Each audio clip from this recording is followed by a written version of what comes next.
Saudara sekalian, kemarin atau 1-2 hari lalu itu ada sebuah klarifikasi yang disampaikan oleh Dr. Yonatan Purnomo terkait dengan polemik seminar yang dia bawakan sendiri di dalam acara BMP TKKI tentang doktrin Allah Tritunggal yang dia katakan itu sebagai kajian biblika, tapi sebetulnya tidak biblika sama sekali. Nah, ini menimbulkan sebuah kontroversial, doktrinnya sudah kontroversial, orang yang membawakannya juga menjadi kontroversial, karena sudah ditanggapi oleh banyak teolog di Indonesia, termasuk saya sendiri yang bukan siapa-siapa, sudah menanggapi seminar daripada Dr. Yonatan Purnomo itu sendiri. Nah, saya menonton video klarifikasi itu sekitar 9 menit 51 detik ya. Dia mengklarifikasi apa yang sudah dia sampaikan dalam seminar tersebut. Nah, ini atas anjuran daripada BMP TKKI ya, anjuran daripada para pengurus, ada ketua Dr. Stefri Lumintang dan pengurus-pengurus yang lain menganjurkan agar Yonatan Purnomo memberikan klarifikasi karena ini sudah ricuh kemana-mana ya, sudah menjadi konsumsi publik dan juga membingungkan jemaat awam ini, sehingga harus butuh klarifikasi. Tapi kalau saya melihat klarifikasinya itu sama sekali tidak menolong Dr. Yonatan Purnomo, sama sekali tidak menolong dia. Dia hanya menegaskan posisi sebelumnya dan bahkan mengkontra pernyataan-pernyataan di dalam seminarnya itu. Jadi klarifikasi yang dia berikan itu sedang mengkontra atau melawan seminarnya sendiri. Jadi Dr. Yonatan Purnomo sedang melakukan 2 hal di sini. Pertama, dia melakukan ngotot, dan yang kedua, dia menggigit lidahnya sendiri. Ini 2 hal yang dia nyatakan di dalam klarifikasinya tersebut. Nah, saya akan buktikan itu dengan memperlihatkan apa yang dia sampaikan, dan kemudian akan saya sandingkan dengan statementnya di seminar BMP TKKI beberapa waktu yang lampau. Ada beberapa poin yang dia sampaikan, tetapi kali ini saya hanya membahas 1 poin saja, karena saya masih ada urusan yang lain. Poin pertama dia katakan seperti ini. Seminar itu merupakan hasil kajian biblika murni, menurut Dr. Yonatan ya, dan memiliki referensi yang bisa dipertanggungjawabkan. Tapi bisa jadi bukunya berbeda dengan yang dimiliki oleh orang lain, dan nanti bisa dilihat dalam bukunya yang berjudul Triados milik Dr. Yonatan Purnomo. Jawaban saya seperti ini. Pertama, kalau Bapak Yonatan Purnomo mengatakan bahwa kajiannya itu adalah kajian biblika, itu sama sekali tidak benar. Seperti yang sudah disampaikan di dalam video-video saya sebelumnya. Sama sekali tidak betul. Katanya dia memiliki referensi ya, buku-buku. Tapi mengapa pada saat seminar itu Bapak tidak menunjukkan referensi itu? Kenapa tidak ditunjukkan? Malah hanya asal melemparkan pernyataan-pernyataan yang tajam, yang persis menancap di jantung iman kekristenan. Dan setelah direspon oleh banyak orang, banyak teolog di Indonesia, lalu kemudian mencari-cari alasan baru bahwa sumber ucapannya itu ada di bukunya yang berjudul Triados. Kita kan belum punya buku itu. Lalu bagaimana kita bisa lihat isi pengajaran dalam buku itu, sumber-sumber yang dinyatakan dalam buku-buku itu? Kan tidak bisa, kita tidak punya bukunya kok. Kenapa lari ke buku Triados? Nah, pertama, itu adalah upaya melarikan diri dari seorang yang bernama Dr. Yonatan Purnomo. Dia sedang melarikan diri sebetulnya. Dia ingin menghindari persoalan ini, karena sudah banyak yang memberikan tanggapan, lalu kemudian dia berusaha untuk membela dirinya dengan cara apa? Berlindung di balik bukunya yang berjudul Triados itu. Yang kedua, di sini dia sedang melakukan promosi terhadap bukunya. Nah, saya sih tidak masalah kalau mau promosi buku, silakan. Itu adalah hak Anda, siapa saja bisa mempromosikan bukunya. Tapi dalam konteks ini, Bapak Yonatan Purnomo tidak bisa serta-merta setelah menyerang posisi Tritunggal, ya, 3 pribadi 1 hakikat yang diyakini oleh gereja secara am, baik itu gereja Barat maupun gereja Timur, mendadak ketika sudah banyak yang menanggapi Anda kemudian lari dengan bersembunyi di balik buku Triados yang belum dilihat oleh orang-orang itu.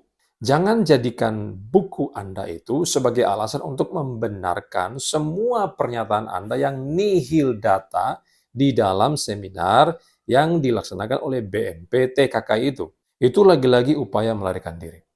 Sebenarnya Pak Yonatan mau menyampaikan materi akademik atau mau jualan buku? Kalau mau jualan buku ya silakan dijual aja bukunya. Mestinya bukan seminar biblika, kajian biblika tentang Tritunggal, tapi seminar buku Triados. Silakan Anda sampaikan poin-poin di dalam buku tersebut, lalu jual buku itu dalam seminar tersebut. Bukannya mengadakan seminar kajian biblika doktrin Tritunggal. Itu salah, nggak nyambung namanya. Atau Anda ingin menjadikan seminar itu sebagai batu loncatan untuk mempromosikan buku Anda, untuk menjual buku Anda. Itu hak Anda, tidak masalah. Tapi lagi-lagi, itu cara-cara yang tidak tepat untuk menggambarkan apa yang sudah Anda sampaikan di dalam seminar tersebut. Sekali lagi, itu diklaim sebagai seminar akademik ya, kajian biblika, mestinya harus menampilkan referensinya. Dari mana semua omongan Anda itu? Kalau tidak punya daftar pustaka, bibliografi, itu bukan seminar akademik namanya. Mungkin bisa dikatakan seminar jalanan, dan sebagainya. Kemudian, Dr. Yonatan Purnomo mengatakan seminar itu merupakan hasil kajian biblika.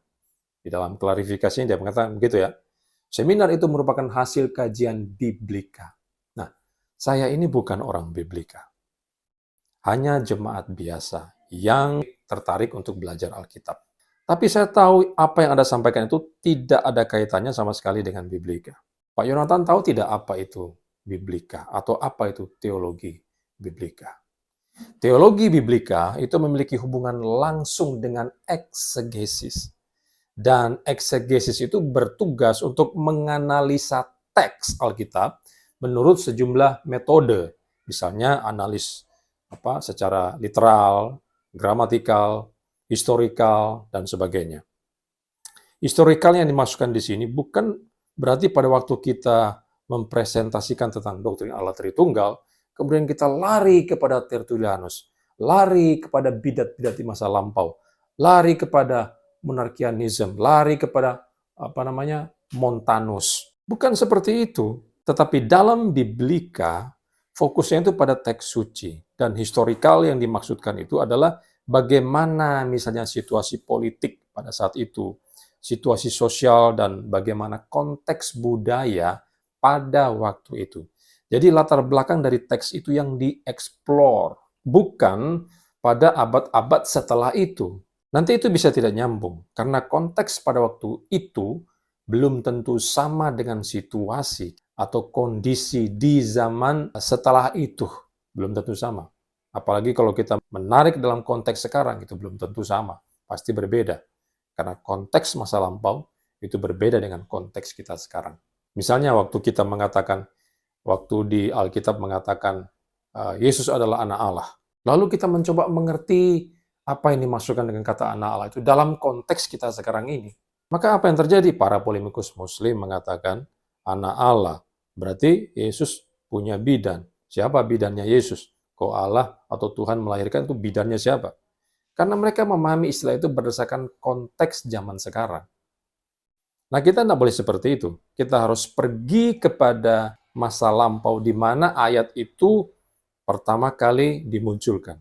Apa konteks budaya orang-orang Yahudi pada waktu itu? Nah, ini yang disebut dengan historical. Bukan seperti yang diajarkan oleh Dr. Yonatan Purnomo dalam seminar tersebut. Nah, saya tidak mengatakan bahwa doktrin Tritunggal itu tidak boleh dikaitkan dengan bidat-bidat masa lampau, tidak boleh dikaitkan dengan Tertullianus, Montanis, atau konsili-konsili di masa lampau itu. Itu bisa saja kalau kita mau mengaitkan pembahasan Tritunggal dengan konteks sejarah pada masa lampau itu bisa. Tapi kalau mau bicara biblika secara ketat, maka fokuslah pada teksnya. Bukan lari ke tempat-tempat lain yang tidak berkaitan dengan teks tersebut. Mengaitkan dengan sejarah itu bisa, itu boleh, tetapi dalam porsi yang lebih sedikit, mungkin hanya semacam resume saja, ringkasan poin-poin utama dalam sejarah pada waktu itu. Bukannya sebaliknya, malah menonjolkan aspek historis ketimbang biblika. Bicara bagaimana sejarah bidat-bidat masa lampau, Tertullianus lahirnya kapan, di mana dia lahir, bagaimana ajarannya, kemudian konsili masa lampau seperti apa. Hanya itu yang dibicarakan. Kalaupun ada ayat Alkitab, itu hanya sekedar dikutip tanpa eksegesis sama sekali. Nah, kalau hanya tampilkan teks Yunani lalu dibacakan, itu orang sistematika juga bisa, orang dogmatika juga bisa. Tidak perlu orang biblika. Jadi kita harus menggunakan kajian atau metode-metode, langkah-langkah yang sudah baku, yang memang diajarkan di dalam teologi biblika, bagaimana ketika seorang teolog biblika itu menganalisis teks-teks Alkitab berkaitan dengan tema yang sedang dia bawakan. Itu yang benar. Atau kalau Pak Yonatan mau melihat langkah-langkah itu atau metode yang lebih komprehensif, Pak Yonatan bisa lihat foto berikut ini. Nah, Pak Yonatan bisa tidak melakukan langkah-langkah seperti yang dinyatakan dalam foto ini. Ada 19 langkah yang diberikan. Ini adalah materi yang diberikan oleh Dr. Philip Chia ya. Dia adalah salah seorang ahli biblika di Indonesia, mengerti kritik tekstual dan hal-hal yang berkaitan dengan teologi biblika. Jadi dia ini bukan teolog yang abal-abal ya. Dan dia mengatakan ada 19 langkah di dalam eksegesis atau pekerjaan biblika ini. Bapak Yonatan kira-kira bisa enggak menerapkan 19 langkah ini? Nah, menurut salah seorang guru biblika saya, kita tidak harus mengikuti semua poin-poin yang dinyatakan dalam foto ini ya. Cukup saja kalau bicara dalam konteks yang lebih sempit lagi atau eksegesis yang siap saji, itu kita cukup menerapkan poin 3, 4, 5, 8, 12, 13, dan 15. Tapi pertanyaan saya adalah seperti ini, bisa tidak Dr. Yonatan Purnomo melaksanakan langkah-langkah eksegesis seperti ini? Nah, saya beri sebuah contoh ya. Saya memiliki sebuah buku tentang doktrin Allah Tritunggal ya. Ini bukunya. Dan ini adalah buku daripada Dr. Welly Panensolang. Beliau adalah salah seorang guru saya di bidang biblika dan saya seringkali berinteraksi dengan beliau, dengan Pak Dr. Welly Panensolang. Kalau ada hal-hal yang saya tidak paham di dalam teks-teks tertentu, biasanya saya menghubungi beliau dan beliau menjelaskan kepada saya. Nah, di dalam buku ini, kalau saya membacanya ya, kalau saya baca buku ini, beliau memang menjelaskan juga tentang persepsi dogmatis Tritunggal misalnya. Beliau menjelaskan bagaimana bidat-bidat di masa lampau itu ada monarkianisme, sabellianisme, saksi Yehova, dan sebagainya. Ada dalam buku ini. Jadi dia juga meninjau aspek sejarah bidat-bidat di masa lampau. Tapi beliau tidak pernah melupakan aspek biblikanya yang menjadi tujuan dalam buku ini. Karena buku ini kan diberi judul Tritunggal Biblika. Tritunggal Biblika. Jadi yang harus dieksplor di dalam buku ini adalah aspek biblikanya, bukan historisnya. Bisa memberikan kajian historis, tapi tidak boleh itu menjadi kajian atau tulisan yang mayor di dalam buku ini. Harusnya yang dibahas secara mayor itu adalah kajian biblikanya seperti apa. Oh ya, doktrin Tritunggal itu yang saya percaya adalah 3 pribadi, 1 hakikat. Nah, silakan dibuktikan berdasarkan aspek biblikanya bahwa pandangan Anda itu betul. Nah, itu yang dilakukan di dalam buku ini. Jadi bukan hanya membahas aspek historis saja, memang historis ada, tapi bukan menjadi penekanan utama. Yang ditekankan memang betul-betul biblikanya dalam buku ini.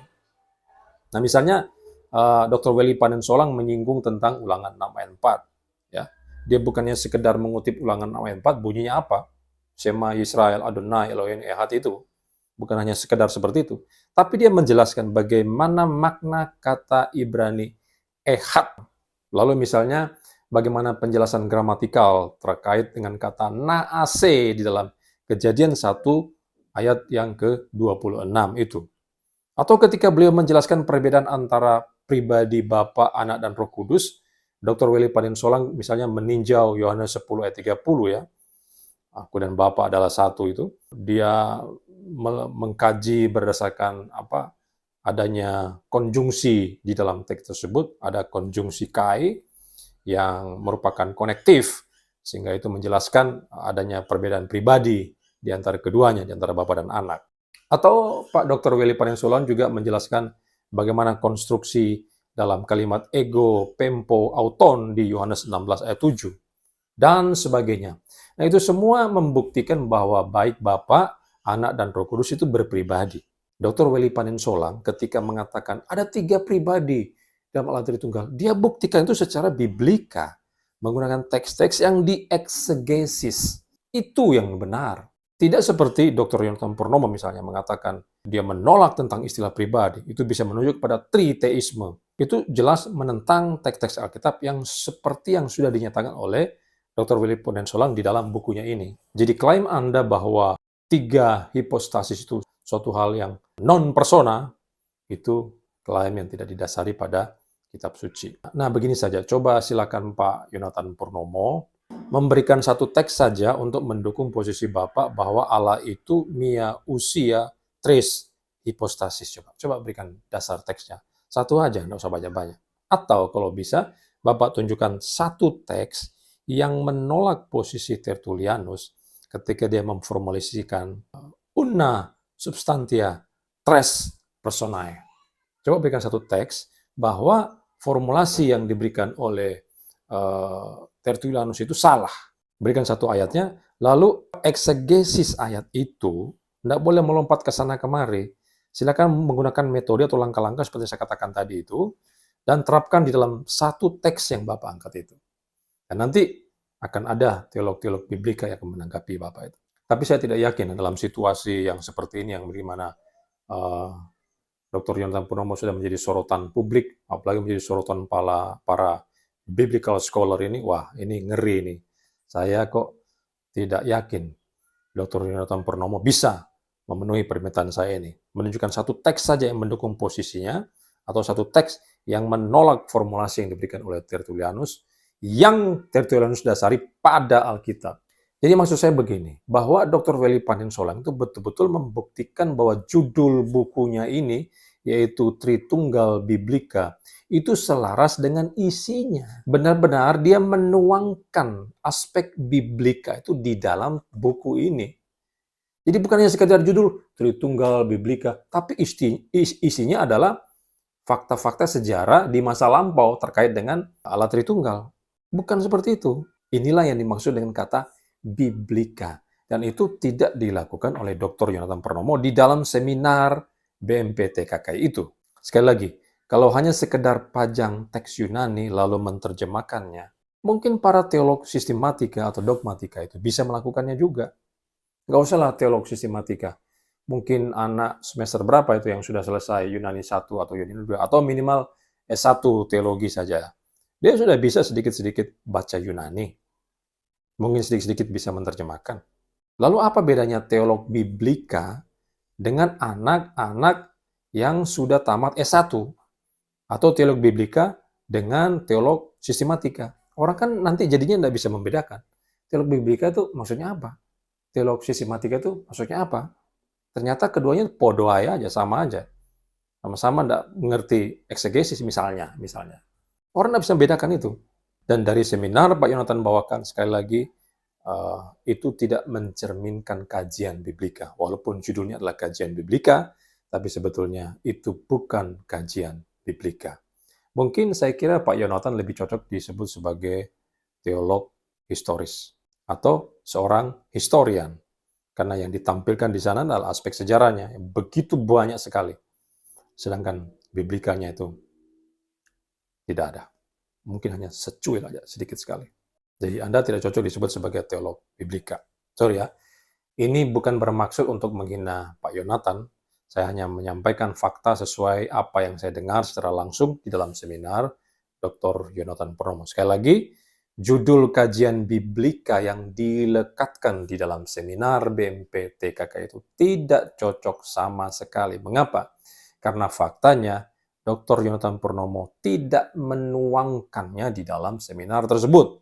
Maka judul yang tepat itu sebetulnya bukan kajian biblika, tapi kajian historis tentang isu kontroversi ajaran Tritunggal dalam kekristenan. Itu adalah judul yang lebih pas dan cocok. ketimbang BNPTKKI atau Dr. Yonathan mencomot istilah kajian biblika, ya, agar dilihat orang, wah hebat ini, luar biasa. Ini seorang teolog biblika yang kita harus dengarkan dia. Bahkan Dr. Welly Panensolang pun ketika diumumkan akan adakan seminar itu, sebetulnya beliau tidak tertarik kalau itu bicara tentang sejarah, historis Tritunggal. Tapi karena ada judul kajian biblika, maka Dr. Welly Panensolang sebagai salah seorang ahli biblika di Indonesia mau mendaftarkan diri dan menonton seminar Anda itu. Tapi rupanya beliau kecewa karena beliau mengatakan lebih daripada 99% itu isinya bukan biblika. Jauh daripada biblika. Nah, coba Pak Dr. Yonathan Purnomo tolong perbaiki inilah. Kalau Anda ingin tetap eksis di dalam bidang studi ini, di dalam bidang studi biblika, maka silakan Bapak menyampaikan sesuai bidang studi ini. Jangan lari ke bidang studi yang lain. Karena itu sesuatu yang memalukan.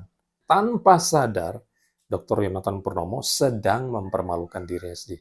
Ingat loh, seminar Anda itu Anda publish dan sudah disaksikan oleh ratusan, mungkin ribuan orang. Ada teolog-teolog yang menyaksikan di sana dan juga jemaat awam. Kalau jemaat awam yang menyaksikan itu mungkin ya tidak seberapa pengaruh. Orang-orang awam kan tidak ngerti apa yang Anda omongkan benar atau salah, mereka nggak paham nanti. Dan ingat ya, yang menonton itu bukan hanya jemaat awam, tapi juga para biblical scholar yang ada di Indonesia.